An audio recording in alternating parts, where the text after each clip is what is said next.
রাসূল সাল্লাল্লাহু আলাইহি সাল্লাম 13 বছর যে রাষ্ট্র ক্ষমতায় ছিলেন, তিনি কিন্তু চাইলেই হাজার হাজার মাদ্রাসা নির্মাণ করে এই মাওলানা, মুফতি, মুহাদ্দিস এগুলো কিন্তু বাইর করতে পারতেন। কিন্তু রাসূল সাল্লাল্লাহু আলাইহি সাল্লাম একটাও মাদ্রাসা নির্মাণ করেনি। এটাই সত্য, এইটাই মানে প্রধান।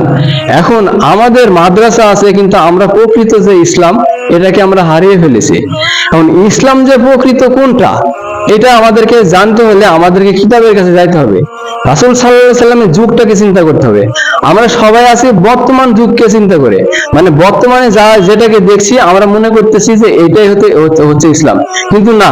আপনি মিলান, এই যে আমি বললাম যে রাসূল সাল্লাল্লাহু আলাইহি সাল্লামের যুগে মাদ্রাসা ছিল না, এখন এটা কিন্তু আপনার কাছে মিথ্যা মনে হবে। কারণ কি, রাসূল সাল্লাল্লাহু আলাইহি সাল্লামের যুগে মাদ্রাসা ছিল না, এটা কেমন কথা?